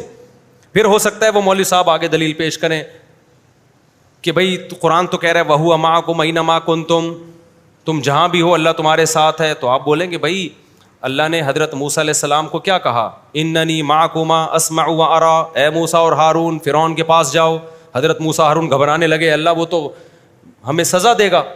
تو اللہ نے کیا فرمایا, میں تم دونوں کے ساتھ ہوں, تمہاری بات سن بھی رہا ہوں اور تمہیں دیکھ بھی رہا ہوں. تو ساتھ ہونے کا مطلب کیا ہے, اللہ ہر جگہ ہر وقت سنتا بھی ہے دیکھتا بھی ہے. اور وہ سننا اور وہ دیکھنا جس میں مدد نہ کر سکے, اس سننے اور دیکھنے کا فائدہ نہیں ہے. جیسے اللہ میاں نے موسیٰ علیہ السلام سے فرمایا, ہارون علیہ السلام سے, میں تمہارے ساتھ ہوں, سنتا بھی ہوں دیکھتا بھی ہوں. کیا مطلب, فرعون تمہیں کچھ نہیں کر سکتا کیونکہ میں دیکھ رہا ہوں, میں مدد کروں گا. تو اسی سے ثابت ہوتا ہے کہ قدرت بھی ہے اللہ تعالیٰ کو. تو جب ہم یہ کسی کو بتانا چاہتے ہیں کہ مجھے تمہارے بارے میں علم بھی پورا ہے اور جب ضرورت پڑے گی میں تمہاری مدد بھی کر سکتا ہوں, تو اس کے لیے ہم یہ لفظ استعمال کرتے ہیں, تم جہاں بھی ہو میں تمہارے ساتھ. تو اللہ میں یہ بھی کہتا ہے تم جہاں بھی ہو ہم تمہارے ساتھ ہیں, مدد کر سکتے ہیں. یعنی علم اور قدرت, سننا دیکھنا یہ علم سے کنایا ہے, یعنی اللہ کا علم بھی کامل اور قدرت بھی. تو علم اور قدرت کے لحاظ سے اللہ ہر وقت ہمارے ساتھ ہے. تو کوئی آپ سے پوچھے اللہ آپ کے ساتھ ہے, ہر جگہ موجود ہے, ہاں بھائی اللہ ہر جگہ موجود ہے.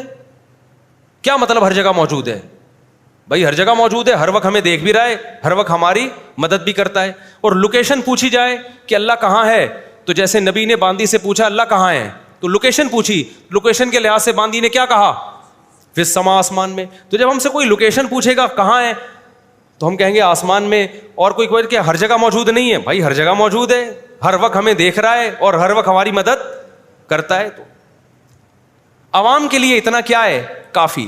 پھر اگلا پوچھے گا اشاعرہ تو یہ لکھتے ہیں, ماتریدیہ تو یہ لکھتے ہیں, سلفی تو یہ کہتے ہیں. بولو بھائی ہمیں نہیں پتا یہ سلفی کیا ہوتا ہے.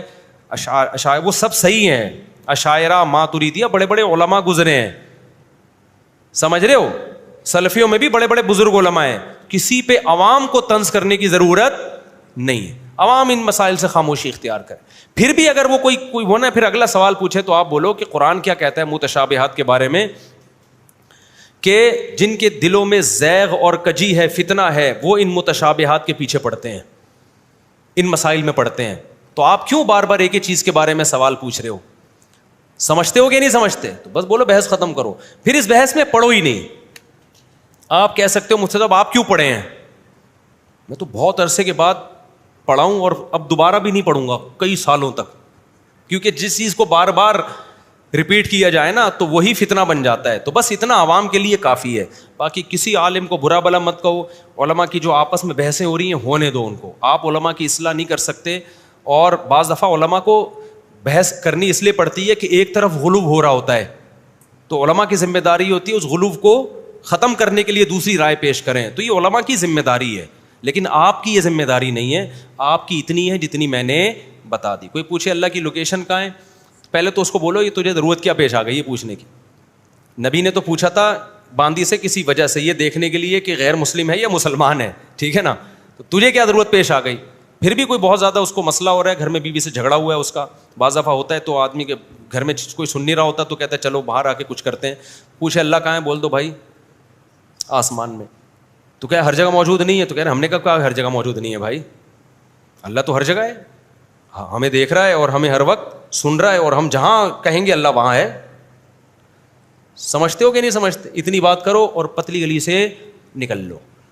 پھر لوگ بولیں گے فلاں نے یہ لکھا ہے، ڈمکانے نے یہ لکھا ہے. آپ بولو بھائی ان باتوں کا قبر میں سوال نہیں ہوگا، جتنا ہوگا اتنا میں نے آپ کے سامنے ایکسپلین کر دیا ہے.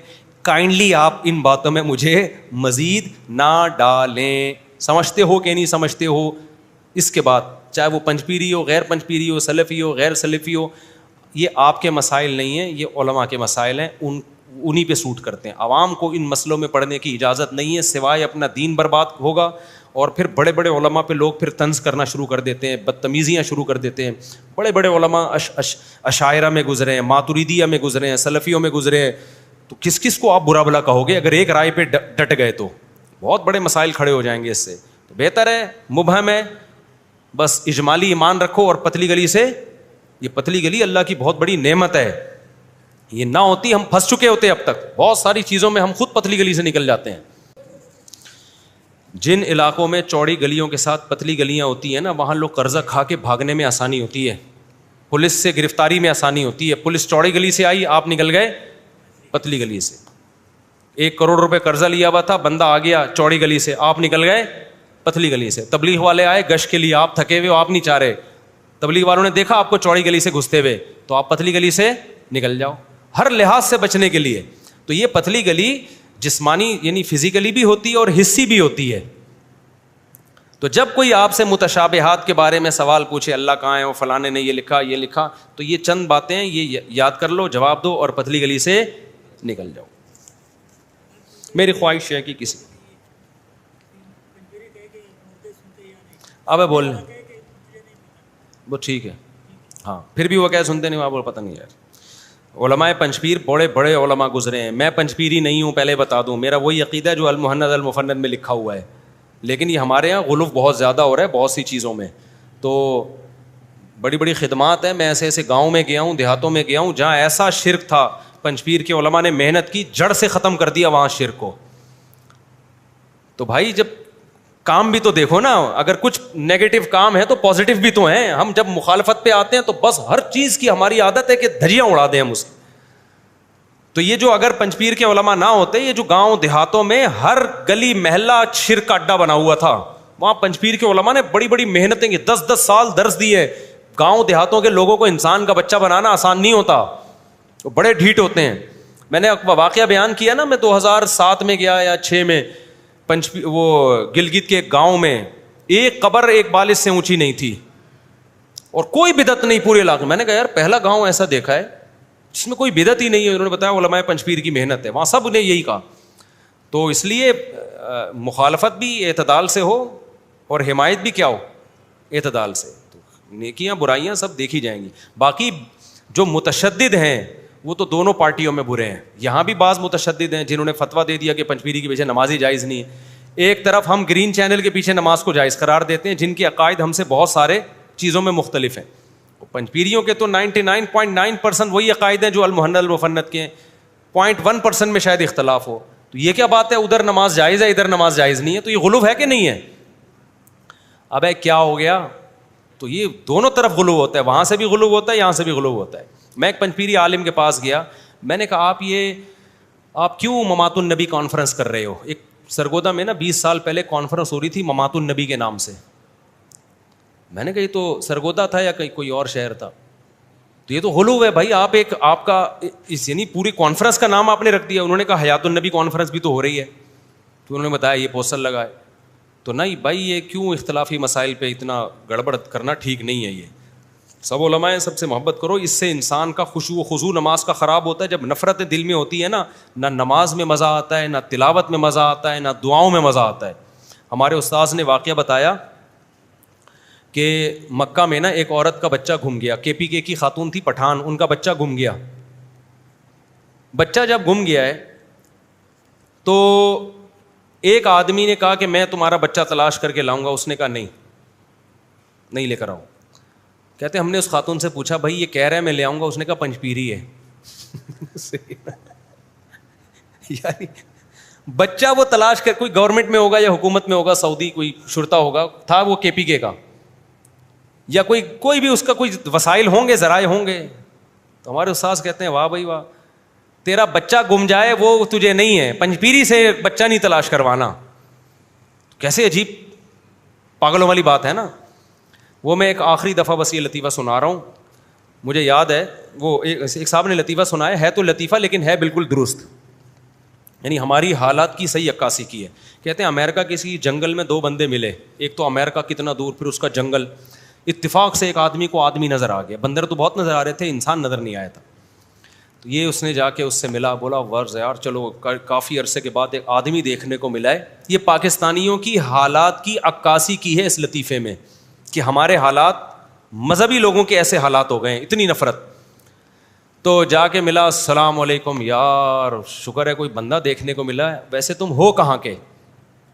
اس نے کہا پاکستان کا. ارے یار کمال ہے, اتنے عرصے بعد بندہ ملا, اور کہاں کا؟ میں بھی پاکستان. دونوں بڑے خوش ہوئے, نائس ٹو میٹ یو.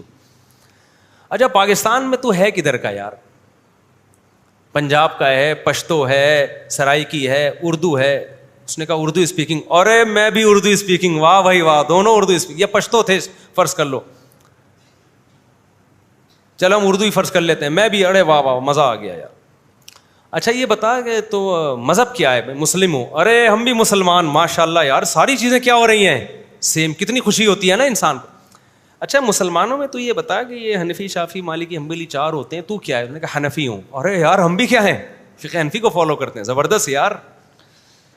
حنفیوں میں کیا ہے یار, تو دیوبندی ہے کہ بریلوی؟ اس نے کہا دیوبندی. ابے یار same, nice to meet you, to to to to to to to, یا nice nice nice nice nice to meet you, یعنی بہت ہی زیادہ خوشی ہو رہی ہے. اچھا بتا دیوبندیوں میں تو حیاتی ہے مماتی ہے؟ اس نے کہا مماتی. دھت تیرے کی لعنت تیری شکل پہ, ہم تو حیاتی ہیں. لعنت, دفع ہو یہاں سے یار, تیرے پیچھے تو نماز ہی نہیں ہوتی ہے. تو مردوں کے سننے کا ہی قائل نہیں ہے. تو ایسا ہے, تو ویسا ہے. پڈا شروع, مناظرے کی ڈیٹ طے کر دی وہاں پہ. نہیں آئی میرا خیال ہے. یہ ہے تو لطیفہ, لیکن بالکل اللہ کی قسم یہ ہمارے حالات کی عکاسی کر رہا ہے. اتنا چھوٹے ظرف ہو گئے ہیں نا کہ اختلاف سمٹ کی ایک چیز. ابھی دیوبندیوں میں بھی 2 حصے ہو گئے حیاتیوں میں. مولانا منظور مینگل صاحب کا بیان آیا نا, فرض نماز کے بعد اجتماعی دعا نہیں ہے. اب یہاں پہ بھی باتیں, اب جو حیاتی ہیں نا ان میں بھی 2 حصے, فرض کے بعد دعا کے قائل ہیں اور دعا کے قائل نہیں ہے. اب جو قائل ہیں ان کو بھی کہا جانے لگا ہے پنجپیری ہیں, سلفی ہیں, فلان. جو قائل نہیں ہیں ان کو کہا جانے لگا, اور جو قائل ہیں ان کو بدعتی. اب یہ دیکھنا یہ ایک نیا سلسلہ چلے گا, کوئی دعا مانگتے ہیں کچھ نہیں مانگتے, اس پہ پھڈا. تو براڈ مائنڈڈ بن جاؤ بھائی. ہمارے بنیادی اصول کیا ہیں؟ ہم سب ایک خدا کو ماننے والے ہیں, ختم نبوت کے ہم قائل ہیں, عقیدہ تقدیر کو, جو ایمان مفصل, ایمان مجمل ہے نا, بس وہ کافی ہے صحت کے لیے. وہ کیا ہے؟ جب غیر مسلم اسلام قبول کرتا ہے تو اس وقت جو عقائد اس کی زبان سے اناؤنس کروائے جاتے ہیں وہ اسلام کے بیسک عقائد ہیں. جب میرے ہاتھ پہ بھی کئی لوگ الحمدللہ مسلمان ہوئے ہیں. ابھی تو ایسا ہوا, اس دن میں بیان کے لیے آیا تھا نا, تو 5 منٹ باقی تھے عشاء کی نماز میں. عثمان بھائی نے بتایا کہ ہندو مسلمان ہونا چاہتا ہے, وہ سندھ میں ہے اور آپ سے رابطہ کر رہا ہے, تو اس کو میں نے ٹائم دے دیا اتوار کا, وہ آ جائے اور آپ کے ہاتھ میں مسلمان ہو جائے. 5 منٹ باقی تھے نماز میں. میں نے کہا یار وہ اس وقت تک پتہ نہیں زندہ رہے گا کہ نہیں رہے گا. اگر وہ مر گیا تو کفر پہ موت ہوگی, تو میرا بھی ضمیر کیا ہوگا؟ موت زندگی کا کوئی بھروسہ نہیں ہے. اچھا پھر یہ باتیں کرتے کرتے نماز میں 2 یا 3 منٹ رہ گئے. پھر ہم نے یہ فیصلہ کیا کہ نماز پڑھ کے میں اس کو, ہم فون کرتے ہیں, فون پہ کلمہ پڑھا دیتے ہیں, باقی پھر بلا کے الگ سے دوبارہ پڑھوا دیں گے کلمہ, لیکن فی الحال تو اس کو کلمہ پڑھا کے اسلام میں داخل کریں نا. تو ہم نے یہ طے کیا نماز کے بعد. پھر میں نے کہا نہیں یہ رسک بھی میں بولو نہیں لے سکتا, یہ رسک بھی میں نہیں لے سکتا. میں مر گیا تو حل ہے اس کے پاس, بہت سے دوسرے علماء ہیں. وہ مر گیا تو کیا ہو گیا, کیا ہوگا بھائی, اتنا بھی نہیں, کچھ پتہ نہیں ہے, سیکنڈوں میں مرتے ہیں لوگ. نماز میں 2 منٹ باقی تھے, ہم نے فون ملایا اس کو, میں نے پورا کلمہ پڑھا کے میں نے پورا اسلام میں داخل کیا. تو پھر اب تسلی ہو گئی. پھر اس کو بتا دیا نماز پڑھو یہ, پھر میں نے عثمان کے ذمہ لگا دیا باقی چیزیں اس کو سمجھا دینا بھائی, اب نماز کا ٹائم ہو رہا ہے. پورا تھوڑی ابھی ہم نے اس کو کوئی جنت الفردوس میں پہنچانا ہے. ٹھیک. تو پھر نماز کے بعد اس کو سکھا دیا بھائی یہ پڑھنا ہے یہ کرنا ہے وغیرہ وغیرہ. تو ٹائم دیا ہوا ہے وہ دوبارہ آئے گا. تو ایسے بہت سے لوگ اللہ کا شکر ہے مسلمان ہوتے ہیں, تو اس وقت ہم جو ان کو عقیدے سکھاتے ہیں نا وہ اسلام کے بیسک عقائد ہیں. اس وقت میں نے تو اس کو نہیں بتایا کہ اللہ میاں یوں ہے تو فلانا ہے تو پھر قبر میں مردے, وہ کہے گا یہ کیا ہو رہا ہے بھائی, کون سن رہا ہے, ٹھیک پوری رپورٹیں پیش کر رہے ہو. تو بیسک عقیدے بس, اس سے آگے پھر ہیں, میں نہیں کہہ رہا اس میں, لیکن وہ علماء کی کام ہے, علماء کو جانے دو, وہ علماء کے لیے ضروری بھی ہے, وہ ڈیپتھ میں جائیں گے علماء کے. دیکھو ڈاکٹر پڑھتا ہے تو بہت کچھ پڑھتا ہے نا, عوام کو سارا پڑھاوا تھوڑی لے آتا ہے.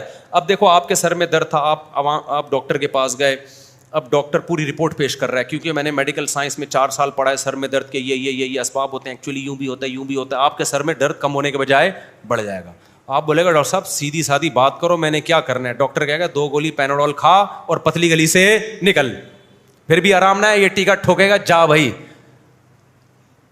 تو ڈاکٹر تو پڑھے گا, ڈیپتھ میں جائے گا, گہرائی میں جائے گا, عوام کو وہ باتیں بتائے گا جو عوام کے فائدے کی. عوام کو بتائے گا بھائی سر میں درد ہے 2 گولی پیناڈول, پھر بھی آرام نہیں آ رہا تو پھر کوئی ٹیکنیکل ایشو ہے, پھر کیڑوں کی دوا کھلائے گا آپ کو. ہو سکتا ہے, یعنی بہت سے ہوتا ہے, یعنی پیٹ میں کیڑے ہیں جس کی وجہ سے صحت نہیں ہو رہی تو پھر سر میں درد ہو رہا ہے. غلط مت سوچا کرو. تو عوام, علماء تو پڑھتے ہیں, ان کو پڑھنے دو, عوام کے لیے اتنا کافی ہے. اسی سے میں یہ بھی بتا دوں, لوگ میرے بارے میں تبصرہ کرتے ہیں مفتی صاحب ایک وائز آدمی ہے, علمی شخصیت بالکل بھی نہیں ہے, کیونکہ میرے بیان انہیں شادیوں پہ سنے ہوتے ہیں اور ان چیزوں پہ سنے ہوتے ہیں, تو کہتے ہیں علم بالکل بھی نہیں ہے. میں نہیں کہہ رہا میں بہت بڑا علامہ ہوں, لیکن آپ عوام میں جو ہمارے بیانات ہوتے ہیں نا, ان کو دیکھ کے کسی کے علم کو نہیں تولا جا سکتا. عوام میں جب کتنا ہی بڑا عالم ہو, وہ بات کرے گا تو عوام کے مینٹل لیول کے حساب سے بات کرے گا اور ان چیزوں کی بات کرے گا جس کی عوام کو ضرورت ہے. باقی جو ہمارا علمی لیول ہے, ہم نہیں کہتے ہیں بہت بڑے ہیں, لیکن جو آج کل یوٹیوب پہ اسکالرز آ رہے ہیں نا, ان کے ہم کہہ سکتے ہیں کہ ان کے پاس وہ نالج نہیں ہے جو اللہ نے ٹوٹی پھوٹی ہمیں دی ہے, وہ ہمارے سامنے نہیں بیٹھ سکتے. تو چونکہ وہ اب وہ علمی باتیں عوام کے سامنے کر رہے ہیں, گمراہ کر رہے ہیں, تو لوگ سمجھتے ہیں علمی باتیں, ہم وہ باتیں نہیں کر رہے, اس لیے کہ ہم سمجھتے ہیں کہ عوام کو اگر ہم ان باتوں میں ڈال دیا تو الجھ جائے گی. ہے عوام سے وہ بات کرو جن کا ان کی پریکٹیکل لائف سے تعلق ہے, وہ باتیں عوام کے سامنے کرو. اس سے لوگ یہ تجزیہ کرتے ہیں کہ ان کے پاس نالج نہیں ہے. بھائی ہمارا جب مدرسوں میں لیکچر ہوتا ہے وہ الگ اسٹائل میں ہوتا ہے, عوام میں لیکچر ہوتا ہے وہ الگ. کبھی آپ اصول فقہ آ کے ہم سے پڑھو مدرسوں میں, اصول فقہ پڑھو آپ, تو آپ کو انشاءاللہ پتہ چلے گا. میں یہ نہیں کہہ رہا آپ کہو گے مفتی صاحب بہت پہنچے ہوئے ہیں, آپ یہ کہو گے جتنا ہم بہت پہنچے ہوئے نہیں ہیں تو خالی بھی نہیں ہے جتنا ہم سمجھ رہے تھے, جتنا ہم کھوکھلا سمجھ رہے تھے اتنے کھوکھلے ہیں نہیں. بس یہ ہے, ہم نہیں کہہ رہے کہ بہت پہنچے, ہم سے بڑے بڑے علامے پڑے ہوئے دنیا میں, لیکن یہ جو ہے نا کہ عوام میں جو بیانات ہوتے ہیں وہ عوام کے مینٹل لیول پہ آ کے ہوتے ہیں, عوام کی سطح پہ آ کے ہوتے ہیں, اور وہی باتیں ہوتی ہیں جس کا عوام کو فائدہ ہو. سمجھتا ہے کہ نہیں سمجھتا ہے, کافی ہو گیا بس.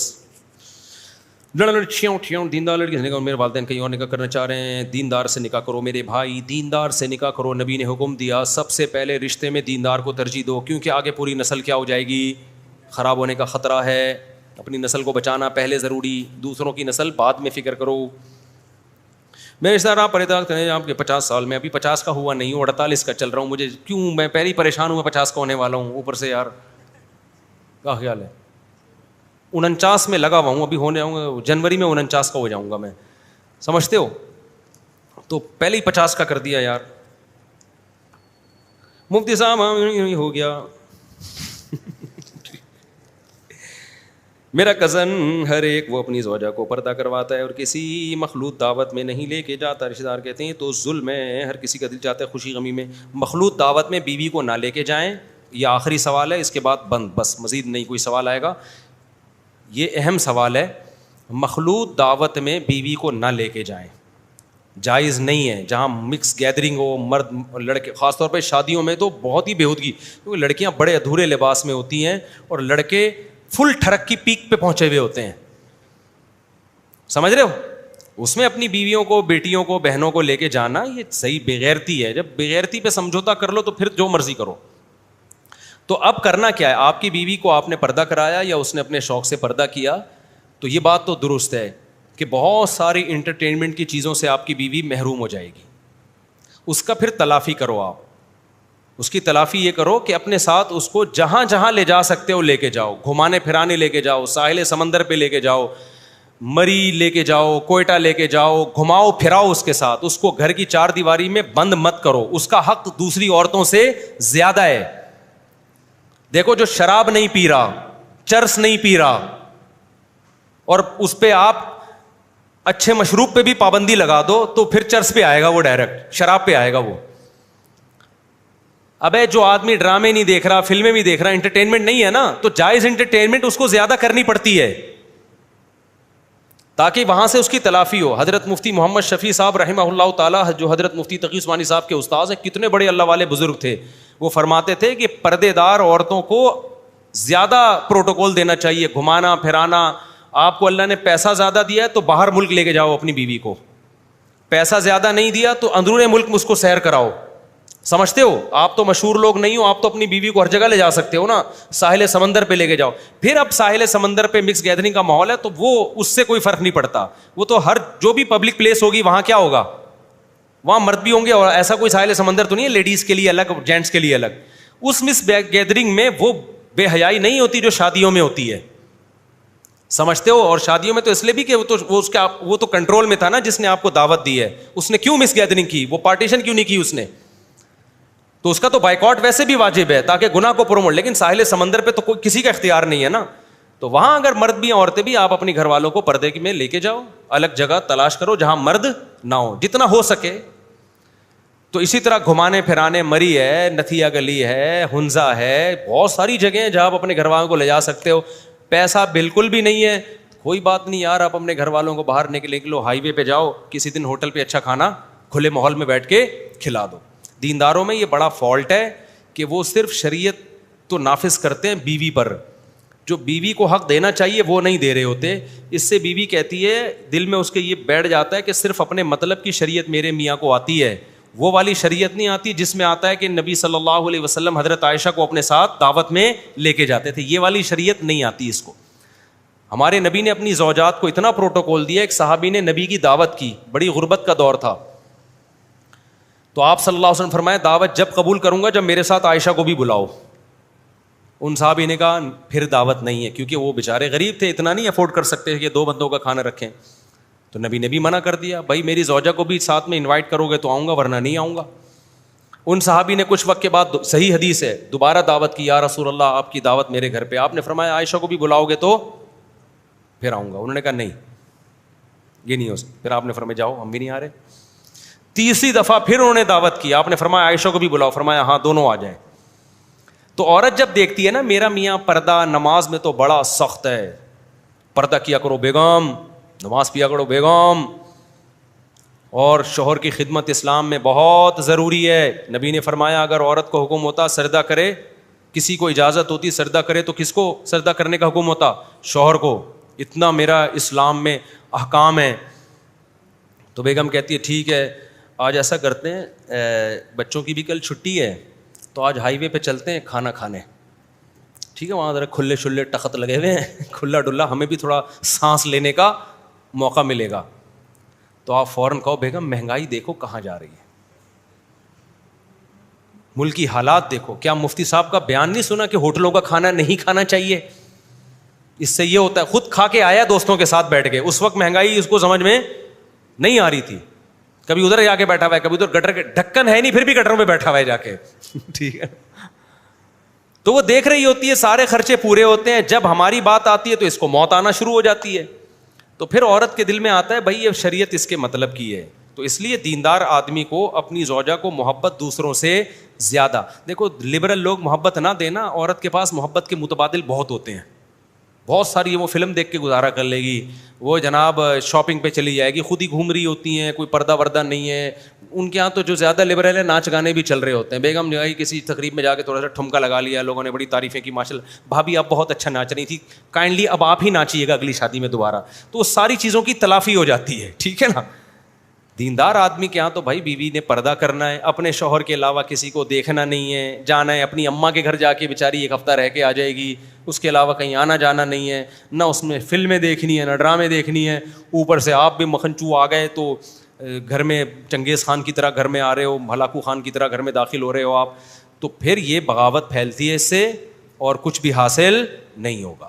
تو آپ کو جو دیندار لوگ ہیں جن کی عورتیں پردہ کرتی ہیں ان کو اپنی بیگم کو پروٹوکول دوسروں سے زیادہ دینا پڑے گا. تو آپ اگر اللہ نے پیسہ دیا ہے, بعض دفعہ پیسہ نہیں ہوتا پھر بھی عورت پیچھے پڑی ہوئی ہوتی ہے, پھر وہ عورت کی غلطی ہے.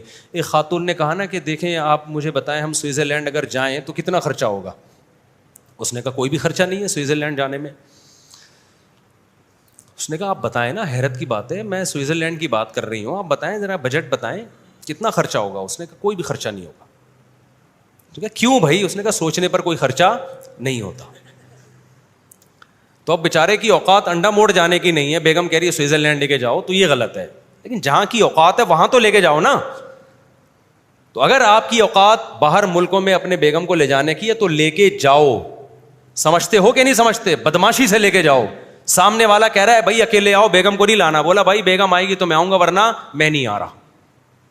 کتنا بیگم کا دل باغ باغ ہو جائے گا, میرے میاں نے سفر کیا کر دیا. اب مجھے ڈر لگتا ہے میرے گھر والے سن کے مجھے ہی نہ سنانا شروع کر دیں, اس لیے اتنے فضائل بتاؤ طارق صاحب جتنے افورڈ کر سکو. لیکن بھائی بات یہی, چاہے میں کر رہا ہوں نہیں کر رہا, لیکن شریعت تو یہی ہے نا.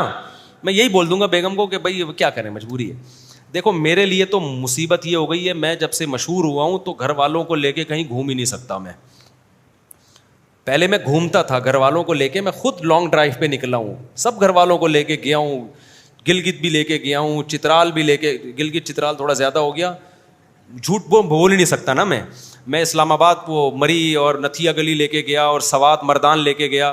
میں اپنے گھر والوں کو ملیشیا بھی لے کے گیا ہوں, دبئی بھی لے کے گیا ہوں, مسقط لے کے گیا ہوں.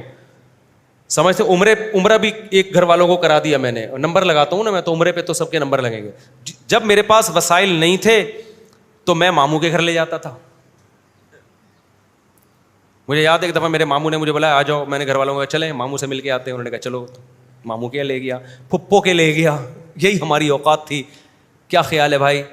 تو اس وقت جو ہم کر سکتے تھے ہم نے کیا. اب تھوڑے وسائل زیادہ ہو گئے تو ہم نے کہا چلو بھائی ملیشیا گھما کے لے آیا گھر والوں کو, دبئی گھما کے لے آیا دوسرے گھر والوں کو. سب کو نہیں, ملیشیا چاروں کو اگر میں ملیشیا لے کے جاتا تو میں پھر یہیں رہتا.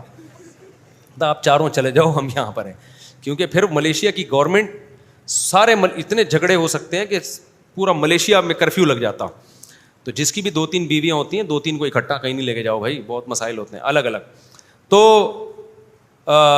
اس میں یہ ہے کہ جب وسائل ہوں تو زیادہ. اب میں مشہور ہو گیا ہوں, اب لے جانا میرے لیے کہیں بھی ممکن نہیں ہے. اب میں کہیں جا ہی نہیں سکتا, فون ایک دم کہیں بھی جاؤ اب مستورات کے ساتھ سارے لوگ گھر کے اور خواتین اور ساری دنیا اکٹھی ہو جائے, بہت مشکل ہے. لیکن اب بھی میں گھر والوں کو تفریح کراتا رہتا ہوں. اس کا طریقہ پھر ہم نے یہ سوچا ہے کہیں ہمارے قریبی رشتہ دار ہیں تو ان کے ذمے لگا دیا بھائی یہ بچوں کو گھماؤ آپ. ابھی میرے بچے لاہور گھوم کے آئے ہیں, سب بچوں کو ہم نے بھیجا, لاہور میں ہیں ہمارے جاننے والے, تو ان کے گھر بھیج دیا پوری فیملی کو. ان کو بولا بھائی گھماؤ ہمارے خرچے پہ ان کو. تو انہوں نے قائد اعظم کا مزار تو کراچی میں, وہ مینار پاکستان اور چڑیا گھر اور فلانا اور ڈمکانا, 1 سال کا ایک بجٹ میں نے نکال کے رکھا ہوا ہے کہ یہ بچوں کے گھمانے پہ خرچ ہوگا. سمجھتا ہے کہ نہیں سمجھتا ہے, اور میرے ہاتھ میں بچتا کچھ بھی نہیں ہے. آپ سمجھتے ہو مفتی صاحب سے نوٹ چھاپنے کی مشین ہے اس لیے گھما رہا ہے. جب میں گھر والوں کو ملیشیا لے کے گیا تھا نا تو میرے پاس جو 4-5 لاکھ روپے جمع ہوئے تھے ٹوٹل وہی تھے, وہ ٹوٹل میں نے لگا دیے اس پہ اور 0 پہ آ گیا تھا میں. نہیں آئی میرا خیال ہے بات. آپ سمجھ رہے ہو کہ شاید کروڑوں کے نوٹ چھاپ رہے ہیں مفتی صاحب, اور ملیشیا اور دبئی پیسے جمع ہوتے ہیں تو ان چیزوں پہ لگا دیتا ہوں کہ بھائی لگا دو دیکھا جائے گا. سب سے پہلے تعلقات ہیں, تعلقات اچھے ہو گئے نا غربت میں بھی گزارا ہو جائے گا. تعلقات اچھے نہیں ہیں تو نوٹ چھاپ کے بھی گزارا نہیں ہوگا. لوگ سمجھتے ہیں نوٹ دھڑا دھڑ چھاپ رہے ہیں, ملیشیا لے کے جا رہا ہے, دبئی لے کے جا رہا ہے. جو جمع ہوئے اس میں گھما کے لے آیا دبئی, پھر 0 پہ آ گیا, کچھ بھی نہیں. پھر جو جمع ہوئے جو آتا جا رہا ہے خرچ کرتے جا رہے ہیں, ان چیزوں پہ خرچ کرتے ہیں ہم. ابھی بھی سمجھ میں آ رہی ہے تو ٹھیک ہے, نہیں آ رہی تو جیسے چل رہے ہو ویسے چلتے رہو. اب دیکھنا گھر میں تباہی کیا ہونے والی ہے. اب خواتین, وہ میرا جیب خرچی والا بیان نا خواتین نے اپنے میاں کو سنانا شروع کیا, تو اب یہ والا سنائیں گے سوئٹزرلینڈ والا, ملیشیا والا. تو میں خواتین سے کہتا ہوں اپنے میاں کی اوقات دیکھو, ٹھیک ہے نا, جتنی گنجائش ہے اس سے زیادہ اس پہ بوجھ مت ڈالو. اور غریبوں میں یہ مسئلہ زیادہ ہے, وہ بیگم کو زیادہ محبت, مالدار تو مجبوری میں دیتا ہے محبت, کیونکہ مالدار شادی مالداروں میں کرتا ہے. تو مالدار عورتوں کے نخرے ہوتے ہیں, ان کے ابا اونچی پوسٹوں پہ ہوتے ہیں, سسر کا فون آ جاتا ہے تو مالدار آدمیوں کے ہاں تو ہوتا ہے تھوڑا بہت پروٹوکول دے دیتے ہیں, وہ ڈر کی وجہ سے, خوف کی وجہ سے دیں. غریب کی بیوی بھی غریب گھرانے سے آئی ہوتی ہے, کمزور ہوتی ہے, وہ اس کو بالکل پروٹوکول نہیں دے رہا ہوتا, وہ اس کو جوتی کی نوک پہ رکھتا ہے. سارے غریبوں کی بات نہیں کر رہا جو میرا بیان سن رہے ہیں ان کے علاوہ کی, وہ جوتے کی نوک پہ رکھتے ہیں. یہ غلط ہے میرے بھائی. آپ کو اللہ نے جتنی گنجائش دی ہے اس کے حساب سے بیوی کو عزت دو. بھائی ہم جب غریب تھے تو اپنی بیگم کو کیا عزت دیتے, ماموں کے لے گئے, خالہ کے لے گئے, یہی کر سکتے تھے. یا زیادہ زیادہ ادھر ہائی وے پہ لے گئے, وہاں بیٹھ کے کھانا کھا لیا, بس اس سے زیادہ ہم نہیں کر سکتے تھے. تو ہم آپ بھی اتنا ہی کر لو یار. سمجھ رہے ہو کہ نہیں سمجھ رہے؟ لیکن یہ کرنا پڑے گا, پھر آپ کی بیگم آپ کی بات بھی سنے گی, پھر وہ پردہ بھی کرے گی. اور اگر صرف اپنے مطلب کا اسلام اس کو سکھاتے رہے اور جو آپ پہ ذمہ داریاں ہیں وہ آپ نے پوری نہیں کی, تو بغاوت پھیلنے کے علاوہ کچھ بھی حاصل نہیں ہوگا. ہم نے ایسے گھر بھی دیکھے ہیں, مرد بہت دیندار ہے, ہر وقت نصیحتیں کرتا ہے, بچے 1 نمبر کے 2 نمبر, بیگم 1 نمبر کی 2 نمبر. یہ ہم نے دیکھا ہے, ہم نے اسی سوسائٹی میں زندگی گزاری ہے. ان میں یہی تھا کہ وہ نصیحتیں تو کرتے رہتے تھے, محبتیں نہیں دیتے تھے. اچھا ایک آخری بات, جب بات سے بات, بچوں کو ٹائم بھی دیا کرو لازمی. ابا کیا کرتے ہیں, صبح صبح آفس گئے, شام کو آئے کہ چائے پی, دوستوں میں بیٹھ گئے, بچوں میں بیٹھتے ہی نہیں سارا دن. ہاں بچہ کوئی غلط کام کر رہا ہے, ٹوک دیا, بھائی یہ کیا کر رہا ہے, ابھی یہ کیا کر رہا ہے. تو بچہ بھی ابا کو کیا سمجھتا ہے, محبت ملتی نہیں ہے, بس نصیحتیں ملتی رہتی ہیں. بچے باغی ہوتے ہیں. کچھ نہ کچھ ٹائم بچوں کے لیے گھر میں نکالیں, ان کے ساتھ بیٹھیں, گپ شپ لگائیں, ان کے کاموں میں تھوڑا بہت ہاتھ بٹائیں. بچے کو یہ دیکھو, کامیاب باپ وہ ہے جب ابا گھر میں آئے تو بچہ خوش ہو کہ ابا آ گئے ہمارے. اگر آپ کے گھر آنے سے بچہ کانپنا شروع کر رہا ہے کہ یار ابا آ گیا, پھر دیکھنا پھینٹی لگے گی, یہ ہوگا وہ ہوگا, اس کا مطلب آپ کامیاب ابا نہیں ہے. بچہ بولے گا ایسا ابا کہاں سے لبا, کچھ دنوں کے بعد وہ بولے گا. دوست بولیں گے, آپ کے بچے کے دوست بچوں کو بولیں گے کہ یار تم نے ایسا ابا کہاں سے لبا. تو تھوڑا ٹائم دو بچوں کو, محبت دو, رسپیکٹ دو, ان کو محبت کی باتیں کرو, ان کو عزت دو. ہر وقت تانے, ابے تو ایسا, ابے تو کبھی انسان کا بچہ بن ہی نہیں سکتا, ابے تو چور کا چور ہی رہے گا. اس سے بچوں کی جو نیگیٹو اتنی سوچ بنتی ہے کہ آپ کی سوچ ہے یہ. تھوڑا عزت دو بیٹا, تم بہت اچھے ہو, تھوڑا عزت دو, تھوڑا ان کے ساتھ ملو بیٹھو. تو اس طرح کی جب سیٹ اپ ہوتا ہے نا, میں جو بچوں کے ولاگ بنا کے ڈال دیتا ہوں کبھی کبھار, میرا دل پہ پتھر رکھ کے کرتا ہوں, تھوڑا سا یہ بتانے کے لیے کہ دیکھو بچوں کو اس طرح سے ٹائم. میں نے دیسی گھی کا ولاگ بنایا تو اس میں بچی کا کیا لینا دینا تھا یار, کیا لینا دینا تھا بچی کا. تو بس تھوڑا سا کہ یار تیرے سے بچوں کو بھی فری کرا لو, تھوڑا سا گپ شپ لگا لو. تو گھر میں بہت سے لوگ ٹائم دیتے نہیں ہیں, نہ گھر والوں کو نہ بچوں کو. ان کے گھروں میں بغاوتیں پھیلتی ہیں, بچوں کو ابا سے ریلیشن نہیں ہوتا. یہ حالات ہوتے ہیں جب بچوں کو باپ گھر میں ٹائم نہیں دیتا. بچے حالانکہ سارا خرچہ آپ اٹھا رہے ہو, گیس بجلی کے بل آپ دے رہے ہو, سب کچھ, پھر لوگ کہتے ہیں ہم اتنا کچھ کر رہے ہیں اولاد کے لیے, اولاد تو ہمیں مانتی نہیں ہے. بھائی اولاد کو ان سب کے سے زیادہ محبت کی ضرورت ہوتی ہے, ٹائم کی ضرورت ہوتی ہے. وہ آپ نہیں دے رہے تو بچے آپ کو ابا کے بجائے وسیم صاحب سمجھنا شروع کر دیتے ہیں. ٹھیک ہے نا. ایک صاحب تھے, اسٹاک ایکسچینج میں جاب کرتے تھے وہ, میرے بھائی نے مجھے بتایا, اتنا مصروف ہو گیا تھا وہ بندہ شیئرز کے بزنس میں, اتنا مصروف ہو گیا تھا کہ اس نے خود بتایا کہ میں رات کو 2 بجے گھر پہنچتا ہوں, بچے سو چکے ہوتے ہیں, اور 12 بجے گھر سے نکلتا ہوں, بچے اٹھ کے اسکول جا چکے ہوتے ہیں. کہہ رہا ہے میں دیکھ رہا ہوں بچے پہلے اتنے تھے, اب اتنے ہو گئے, اب اتنے ہو گئے, اس سے زیادہ میرا بچوں سے کوئی ریلیشن نہیں ہے.